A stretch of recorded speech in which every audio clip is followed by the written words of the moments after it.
again, this is Tyler with Legendary Vegan Art, and I'm going to get started on part 9 of my painting of Jared from Hot Pepper Gaming.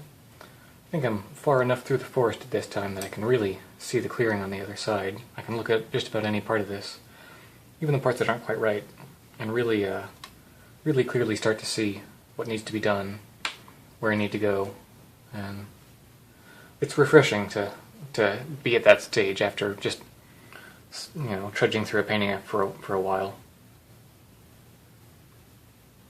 And just being faced with nothing but problems. Finally, the solutions are really putting themselves together. That being said, it's time to get a darker mix for the hair color. It needs to be a lot darker than I made it, starting out. So mostly it's going to be burnt umber, a little indanthrone blue, which is very strong. I used it to make a black mixture earlier, and I learned that a little of this blue goes a long way. And a little bit of purple just to cool it down just a little extra.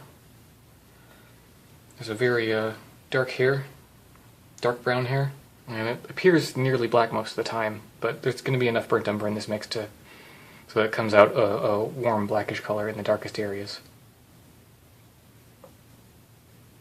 And the lighter brown color that we've already put down is going to help just build up the color, keep it where we want it to be.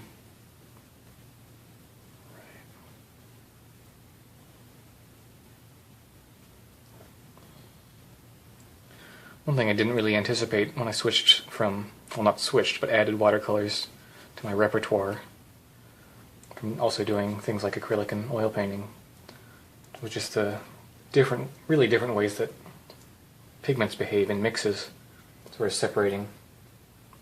Some pigments colors will rise or sink depending on the relative weight or just the way they act. It's really hard to get used to not being able to just make color mixes with impunity, just knowing that they're going to work.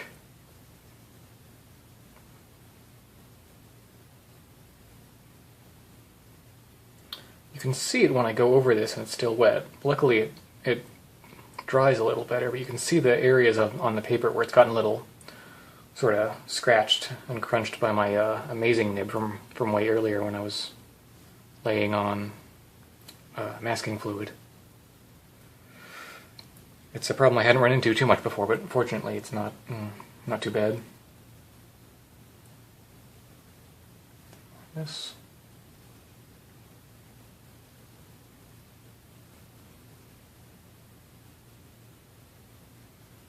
That. Keep this color nice and dark. There's a nice dark mass here in the hair. I let some of these lighter marks just stay as they are. Don't want to go over absolutely everything here. Just most of it.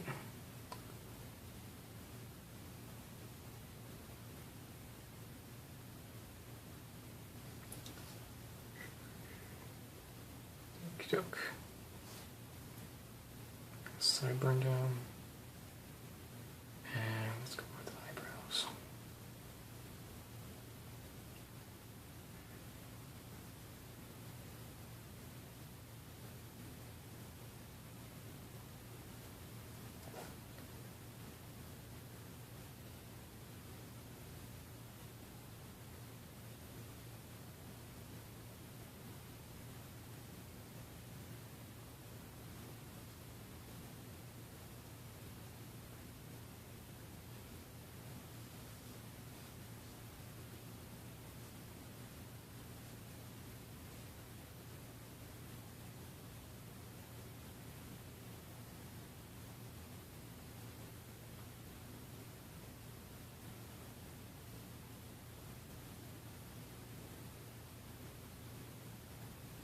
Okay.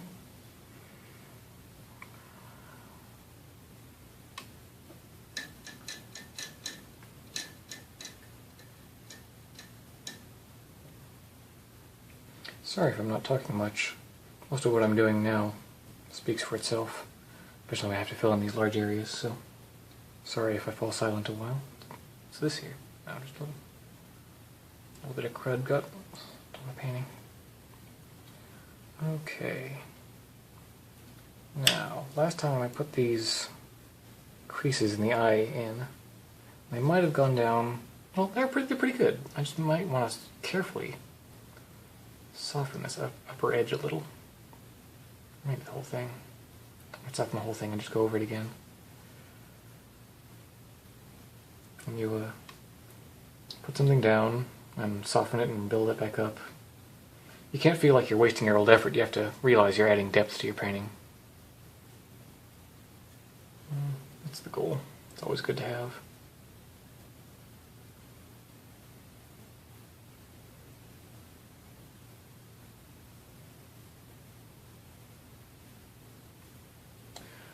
I haven't gone over this in detail yet, but when I paint, my goal isn't to be photorealistic. If I wanted that, I'd just take a picture. I really am of the belief that a painting should look like a painting. And allow you to use your own artistic interpretation. Let the media look like it's going to look, you know, let a watercolor look like a watercolor, and so forth. So, drawing with a hard edge that I don't really want.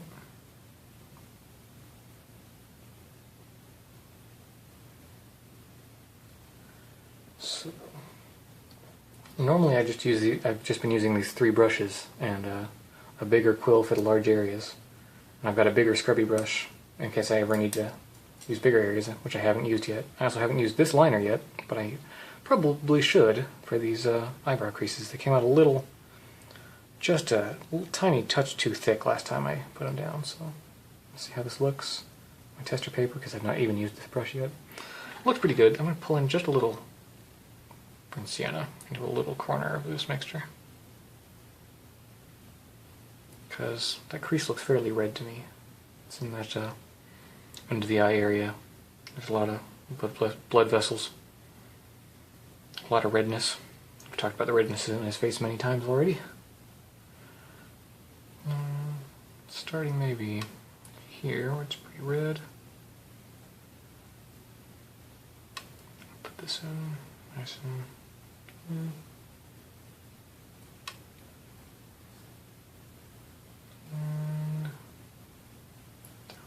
oops, I'm overdoing it a little. That's okay. Let's use this to push that back into place.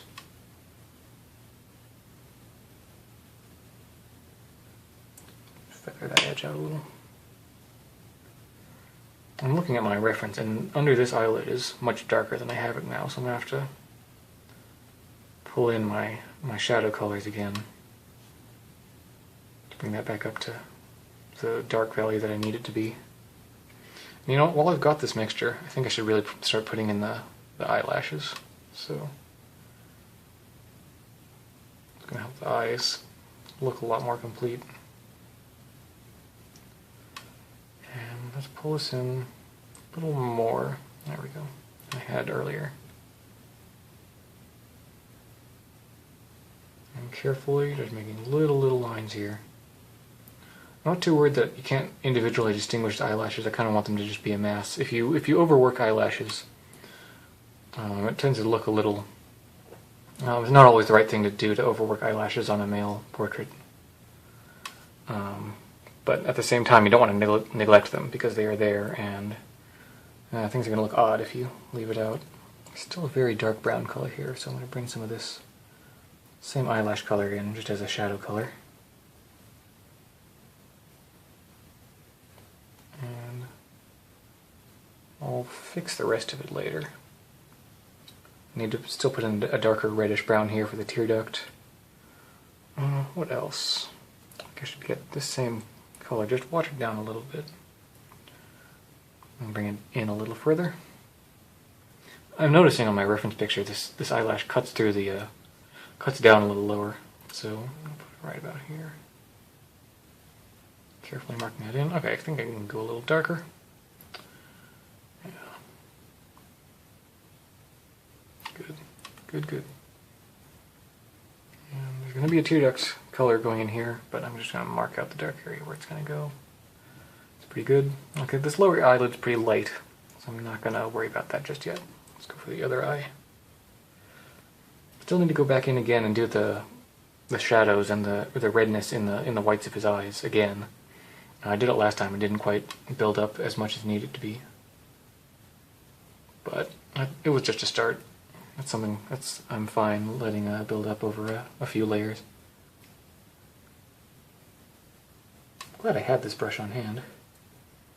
Which might have done this a little too ham-fistedly if I had used any of my bigger brushes. Okay. And comes into about there. Okay, that's good. The tear duct in this eye is much brighter and pinker, especially in this corner. A little cooler red over here. Just talking out loud, planning what I'm going to do next. So, let's cut my brush off. Starting to look good. I need to bring those reds back up. My skin is pretty good. I could try and be a little more super realistic with the skin color, but it's pretty good as it is, and I think I have bigger fish to fry artistically at the moment. I do want to work on the nose color a bit, or the colors of the creases around his nose. Let me see how this looks. They're all going to look kind of the same. Let's get them a lot more wet and watery. These creases from the corner of the nose to the corner of the mouth are another important detail that's easy to overlook. But it's an important anatomical detail that you'll miss when it's not there in your portrait. It's going to look weird. I need to outline this side of the nose, which I didn't quite do right last time.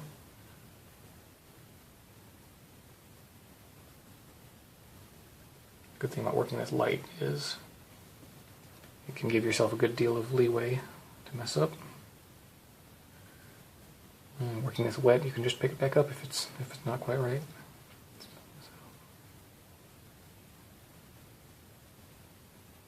Okay. Get this wet mixture and kind of pull up this shaded facial hair area here. That's better. This shadow area and this facial hair, the darkness sort of helps define the shape that the skin gets pulled into around his chin and lips here. So I want to make sure that's well represented.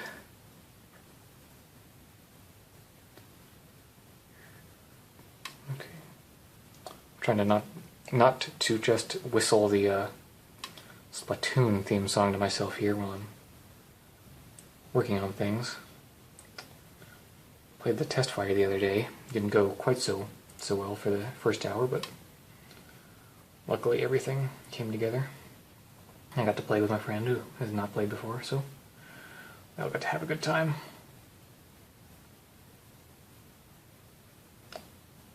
Okay. I don't want to get too distracted by the shirt and the other details outside of the face right now, because the face is what I really need to finish up and make the portrait work. I'm seeing now that I can fix some of these areas inside the mouth. And I'm going to do that by getting my black mixture. Get it nice and thick. I don't want to put it on too thin. I really want to get a black here. And that brush so I get just a nice black mixture. And this bottom bit right here, the teeth. Last time I did that I got too much. Got the red under it. I don't want that. I'm going to take some just alizarin crimson, put back in this mouth area so it really gets to as deep red as it needs to be. Again, I've said this before, but I'm going to highlight the catch light you see right about here a little bit later with some white gouache. That's how I like to do highlights. It saves me the frustration of having to carefully save a white area. And I gotta save this area and this area. There's some white areas that I didn't want to save that are sort of peeking out at me here. guess a couple up here. I need to do something about this skin area that's bled into where the background should be. So I guess those are going to be some of the things I'll do next time. I'm really wrapping this up soon. I don't want to go much more than 10 videos on this, because that's just going on too long. I can't work on this for too long and never finish, because then you'll sort of fall into the trap of perfectionism, and that's no good. You got to know when to quit and when to call a painting done and walk away. Anyway, so that's going to be all I'm going to do for today. I hope you enjoyed it, and join me in the next video. It's going to be part 10 of the painting, and I'll see you then. Keep it vegan. Bye, guys.